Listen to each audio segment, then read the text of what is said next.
Bismillahirrahmanirrahim. Assalamualaikum warahmatullahi wabarakatuh. Apa kabar hari ini soleh-soleha? Semoga kalian di rumah semuanya dalam keadaan sehat walafiat. Amin. Apakah kalian sudah siap untuk belajar hari ini?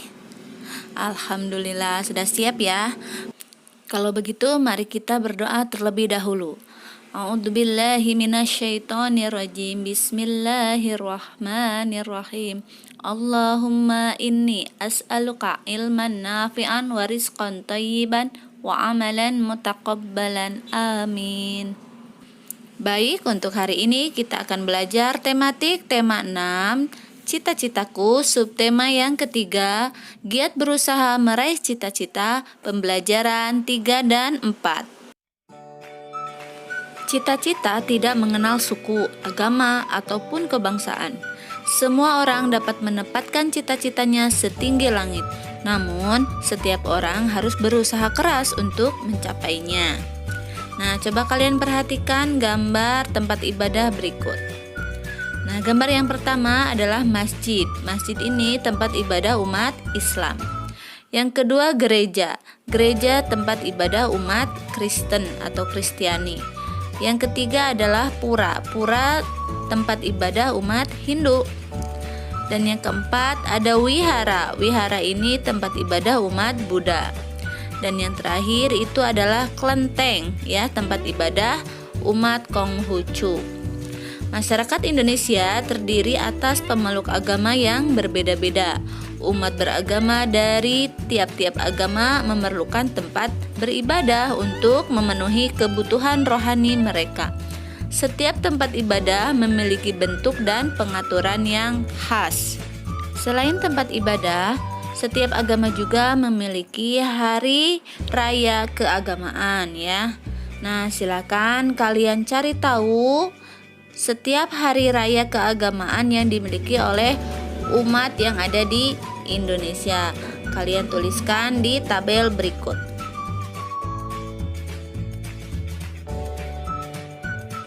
Perhatikanlah peta persebaran sumber daya alam hayati yang ada di Indonesia berikut ini. Peta tersebut disebut peta tematik, yaitu peta yang berisi informasi khusus. Peta persebaran sumber daya alam berupa tumbuhan tersebut menunjukkan daerah-daerah yang memiliki sumber daya tumbuhan untuk kebutuhan hidup masyarakat Indonesia. Sumber daya alam tumbuhan diantaranya adalah tanaman pangan, tanaman industri, dan hutan. Tanaman pangan terdiri atas tanaman padi, palawija, sayuran, dan buah-buahan. Sedangkan tanaman industri berupa tanaman tebu, karet, kopi, teh, kelapa sawit, tembakau, dan kopra. Tanaman hutan diperlukan untuk mencegah banjir, tanah longsor, menyimpan cadangan air, serta perlindungan hewan. Sumber daya alam berupa hewan terdiri atas hewan liar dan hewan ternak. Hewan liar tinggal di hutan dan taman-taman nasional untuk dilindungi dari kepunahan. Contoh hewan liar tersebut yaitu harimau, kera, orangutan, gajah, badak, banteng, dan anoa. Hewan ternak merupakan hewan yang dipelihara atau diternakan untuk memenuhi kebutuhan manusia. Contoh hewan ternak yaitu ayam, itik, sapi, udang, dan domba. Perhatikan peta daerah persebaran sumber daya bahan tambang berikut. Nah, berdasarkan peta sumber daya alam bahan tambang tersebut, terdapat berbagai barang tambang yang tersebar di seluruh wilayah Indonesia. Barang-barang tambang yang terdapat di wilayah Indonesia antara lain minyak bumi, batu bara, tembaga, besi, timah, kapur, yodium, asbes, marmer, dan belerang. Nah, barang-barang tambang tersebut biasanya diperlukan untuk memenuhi kebutuhan industri. Mari kita baca bersama tentang seseorang yang bermimpi besar dan kerja kerasnya untuk mewujudkannya, ya, yaitu mimpi seorang laskar pelangi. Andrea Hirata adalah seorang penulis novel Indonesia. Novelnya terkenal berjudul Laskar Pelangi. Karyanya tiba-tiba menjadi pembicaraan di mana-mana, terlebih di dunia sastra.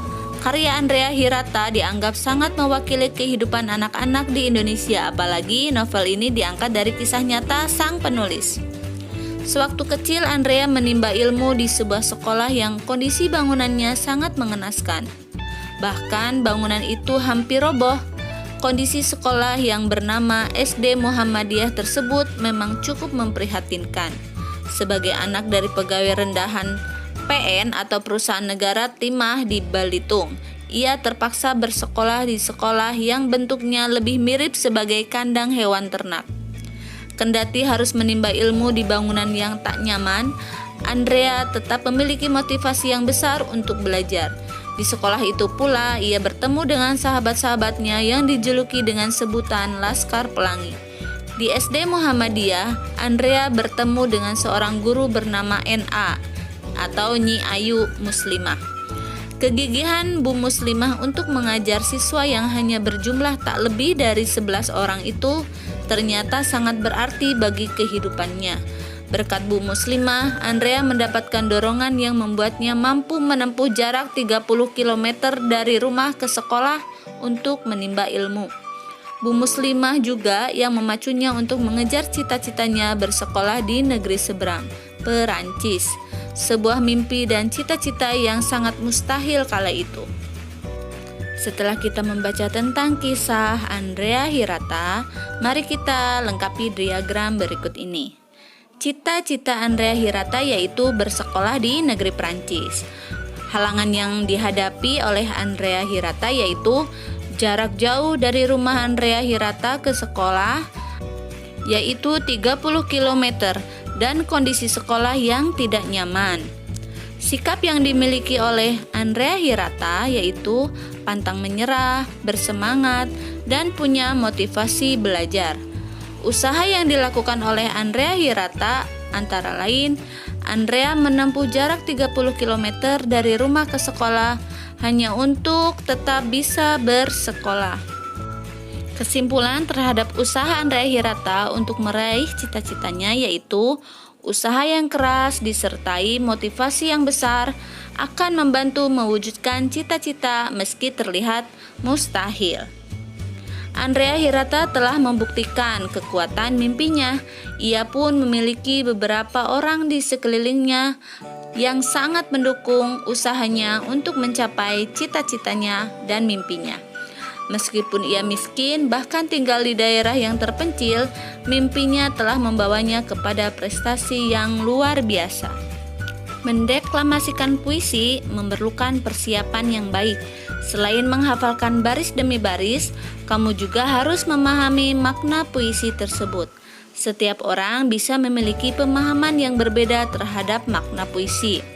Salah satu cara untuk membedakan makna puisi adalah dengan memberikan penekanan pada saat mendeklamasikannya. Pemberian tekanan pada baris puisi biasanya menggunakan tanda V. Perhatikanlah penggunaan tanda tersebut berikut ini. V1 menyimbolkan tekanan kata pendek sekali. V2 menyimbolkan tekanan kata agak pendek. V3 menyimbolkan tekanan kata agak panjang. Bacalah puisi Laskar Pelangi karya Niji ini dalam hati dengan seksama. Pahamilah arti dan maknanya. Alhamdulillah, sekian materi untuk kali ini. Semoga bisa dipahami. Tetap semangat dan selalu jaga kesehatan ya, soleh-solehah. Terima kasih. Wassalamualaikum warahmatullahi wabarakatuh.